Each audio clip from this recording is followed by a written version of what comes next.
জানি শত্রু, তারা প্রলোভন দিয়ে বিভিন্নভাবে আটকাইতে পারল, জাহান্নামে নিয়ে যেতে পারল, তা তো পারলই। আবার কিছু লোক বলল যে না, আমরা যাবই, আমরা আমাদের বিশ্বাস হয়েছে যে ওই আগুন আমাদের গ্রাস করবে, আমাদেরকে হিমালয় পর্বতে গিয়ে উঠতে হবে। তাদের ইখলাস, তাদের নিয়ত সহি, বিশ্বাস করেছে, ঈমান আছে। তাড়াতাড়ি করে গাড়িটা বলা বেঁধে চলো, দৌড়ানো শুরু করলো। শয়তান কি তার মিশন ছেড়ে দিয়েছে? এখন শয়তান আবার অন্যভাবে এসেছে। আচ্ছা, এদেরকে তো আমি আটকাতে পারলাম না, বিভিন্নভাবে প্রলোভন দিয়ে মিথ্যা কথা বলে আমি তো ওদেরকে আটকাতে পারলাম না। এখন তো আমার কথা উপেক্ষা করে এরা তো যাচ্ছেই, পথ নিয়েছে, পথ ধরেছে, এরা তো আগুন থেকে বেঁচে এদের যাবে, যে যেখানে আমি যেতে পারবো না এরা চলে যাচ্ছে, দুঃখে মরে যাচ্ছে।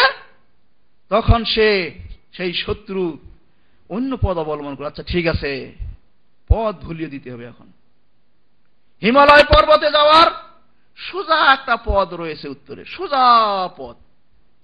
আবার আরো ছোটখাটো ডাইনে বাঁয়ে অনেক পথ থাকতে পারে, একটাই পথ, সেটা পৌঁছাবে। আর বাকি অন্য অন্য পথ হয়তো কিছু দূর গিয়ে পথ শেষ হয়ে যাবে, অথবা এমন আঁকা বাঁকা লম্বা পথ যে যেতে যেতেই এদিকে আগুন এসে গ্রাস করে ফেললে মৃত্যু এসে যাবে, যেতে পারবে না। তখন শয়তান রাস্তায় এসে যায়। ওই শত্রু, যে শত্রু চায় না, রাস্তায় এসে বলে যায়, তুমি কোন রাস্তা ধরছো? এটা তো ঠিক না, এই রাস্তা তো তোমাকে ওই হিমালয় পর্বতে নিয়ে যাবে না।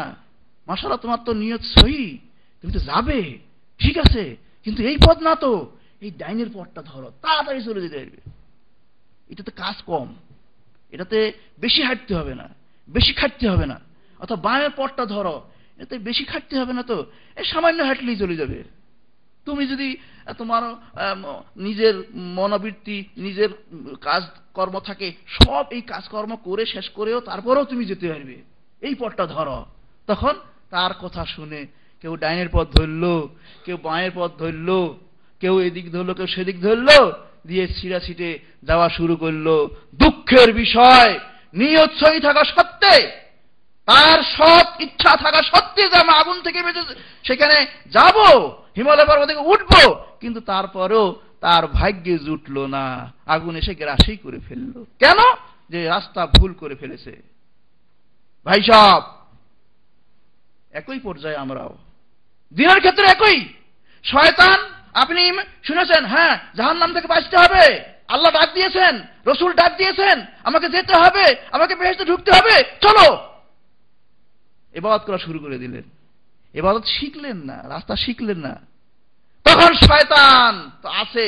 শয়তান কিন্তু দুই প্রকার, আগে জেনে রাখবেন। শয়তান কয় প্রকার? দু প্রকার। শায়াতিন আল ইনসি ওয়াল জিন্নি ইউহি বা'দুকুম ইলা বা'দিন যুখরুফাল কাওলি গুরুরা। জিন এবং ইনসান, মানুষ এবং জিন, এই দুই রকম শয়তান রয়েছে। মানুষরূপী শয়তান বেশি খতরনাক, ওটা আপনার পাশে বসতে পারে। এই জন্য আল্লাহ কোরআন শরীফের সবচেয়ে সর্বশেষ সূরা, সেই সূরাতে আল্লাহ বলছেন, কুল আউযু বিরাব্বিন নাস মালিকিন নাস ইলাহিন নাস মিন শাররিল ওয়াসওয়াসিল খান্নাস আল্লাযী ইউওয়াসওয়িসু ফি সুদুরিন নাস মিনাল জিন্নাতি ওয়ান নাস। আপনি বলুন, প্রভুর কাছে আমি পানা চাচ্ছি, আশ্রয় চাচ্ছি, মানুষের মালিকের কাছে আশ্রয় চাচ্ছি। কি থেকে? ওই শয়তানের খান্নাসের ওয়াসওয়াসা থেকে, প্ররোচনা থেকে, যে বক্ষে বসে প্ররোচনা দেয়। তারা কে কে? তারা মিনাল জিন্নাতি ওয়ান নাস, তারা মানুষ, জিন এবং মানুষ। তাহলে দুই রূপী শয়তান রয়েছে। এরা করে কি? এরা পথ ভুলিয়ে দেয়, এরা পথ ভুলিয়ে দেয়, বক্রপথে নিয়ে যায়। ভাই সব, এইবার আপনি দিনের কাজ করবেন, সঠিক পথে থাকবেন, আপনার সদ ইচ্ছা আছে, বেহেশতে যাবেন, কিন্তু আপনাকে পথ ভুলিয়ে দিচ্ছে আপনার শত্রু শয়তান। যে শয়তানের কথা কোরআন শরীফে বলেছে, ইন্নাশ শায়তানাল ইনসানা আদুউম মুবিন। শয়তান মানুষের প্রকাশ্য শত্রু, দেখতে পায় তার প্রকাশ্য শত্রু। সেই শয়তান আপনাকে ডাইনের পথ দেখিয়ে দিচ্ছে, বামের পথ দেখিয়ে দিচ্ছে, এই পথ সেই পথ দেখিয়ে দিচ্ছে। তখন আপনার দিন সম্পর্কে জ্ঞান না থাকার কারণে তার চাকচিক্য কথা, যুখরুফাল কাউল, চাকচিক্য কথাতে ভুলে গিয়ে আপনি ডাইন বামের পথ ধরে হারাচ্ছেন। সারা জীবন ইবাদত করলেন, সারা জীবন জিকির করলেন, সারা জীবন দৌড়াইলেন, অথচ আপনার ভাগ্যে নাউজুবিল্লাহ মিন যালিক ওই বেহেশতে যাওয়া আর ভাগ্যে হলো না, জাহান্নামে সে গ্রাস করলো।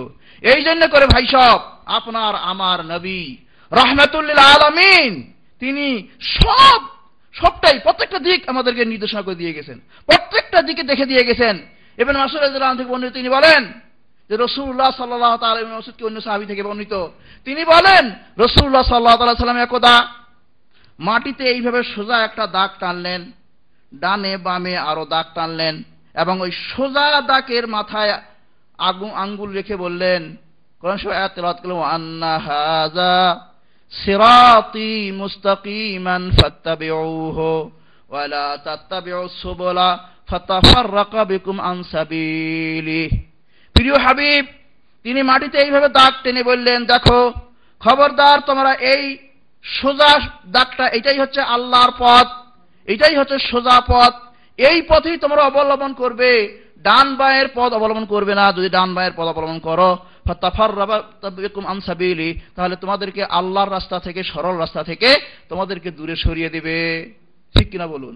আজকে ভাই সব আপনার আমার সৎ ইচ্ছা আছে, আমরা বাঁচবো, আমরা বেহেশতে যাব, আমরা জাহান্নাম থেকে বাঁচবো, কিন্তু শত্রু শয়তান, বিশেষ করে মানুষরূপী শয়তান যে আমাদের বাংলাদেশকে গ্রাস করে রেখেছে আপনারা জানেন, ঘাটে ঘাটে পথে পথে আড্ডাখানা করে রেখেছে। ভাই সব রেল পথের ধারে কোন মুর্শিদ, কোন ওলি আল্লাহ গাউস কুতুব মারা যায় না, অথচ রেল দাঁড়ায় না। আর মোটর রাস্তার ধারে দেখবেন স্বপনে পাওয়া আপনার কবর, অমুক কবর, অমুক ইত্যাদি ইত্যাদি কবর রয়েছে, খাঙ্কা রয়েছে, মাজার রয়েছে। এইগুলো কি করে? এইগুলোই হচ্ছে বক্রপথ। বড় বড় ব্যবসায়ী, বড় বড় আপনার মার্চেন্ট, এদের সঙ্গে যুক্তি করে যে তোমাকে বেশি নামাজ পড়তে হবে না, তো অত নামাজ, অত ইবাদত করার দরকার কি, অত রোজা রাখার দরকার কি, অত বেশি গুনাহ থেকে বেঁচে থাকার দরকার কি? একজনকে ধরে রাখো, তোমাকে পার করে দিবে। একজনকে খুশি করো, তুমি পার হয়ে যাবে। মাঝে সাঝে এসে জিকিরের হালকায় বসো, মাঝে সাঝে একটু আসো, একটু মান্নত নিয়ে আসো, একটু তোহফা নিয়ে আসো, এই সরস সঠিক পথ, অল্প পথ। অথবা মাঝে সাঝে বছর সালে মাঝে সাঝে দুই একদিন একটা আচার অনুষ্ঠান করো, যেমন আমাদের শবে বরাত রয়েছে, এখন আবার শবে মেরাজ বের হয়েছে। অল্প স্বল্প কাজ করো, তাহলে তুমি পার হয়ে চলে যাবে। বেশি খাটতে হবে না, বেশি খাটার দরকার নাই, পার হয়ে যাবে ভাই সব। এগুলো বক্রপথ, এগুলো হচ্ছে বক্রপথ। এই জন্য করে রাসূলুল্লাহ সাল্লাল্লাহু তাআলা আলাইহি ওয়াসাল্লাম একটি লম্বা হাদিস, সেই হাদিসে রাসূল সাল্লাল্লাহু আলাইহি ওয়াসাল্লাম বলছেন, একদা রাসূলুল্লাহ সাল্লাল্লাহু আলাইহি ওয়াসাল্লাম নামাজ পড়ালেন, নামাজ পড়বার পর মানুষের দিকে মুখ ফিরে বসলেন। হাদিসটি রিওয়ায়াত করতেছেন বাহিলি, ইরবাদ ইবনে সারিয়া সাহাবী থেকে বর্ণিত হাদিসটি।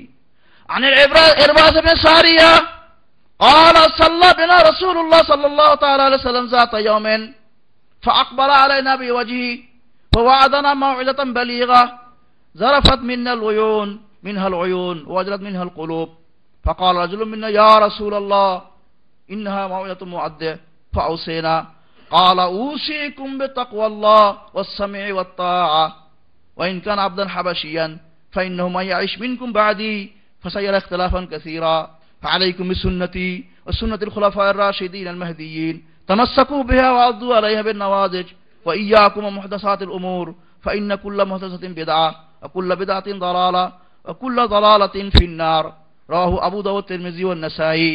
ভাই সব লম্বা হাদিস। রাসূলুল্লাহ সাল্লাল্লাহু আলাইহি ওয়াসাল্লাম একদা নামাজ পড়ার পর মুসাল্লিদের দিকে মুখ করে বসলেন, বসে ওয়াজ করলেন। খুব ওয়াজ, মাউইযাতুন বালিগা, এমন ওয়াজ মানুষের সাহাবাগণ বলছেন যে আমাদের মধ্যে সবার চোখের পানি বের হয়ে গেল, সবার মনগুলো ভয়ে দুরু দুরু কাঁপা শুরু করলো। একজন ব্যক্তি, একজন সাহাবী উঠে বললেন, ইয়া রাসূলুল্লাহ, এটা তো এমন ওয়াজ যেন আপনি আমাদের মাঝ থেকে বিদায় গ্রহণ করে চলে যাচ্ছেন, আপনি তো আর থাকছেন না, আপনি চলে যাবেন, আমরা কিভাবে চলবো? পথ বলে দেন, আমাদেরকে ওসিয়ত করেন। সর্বশেষ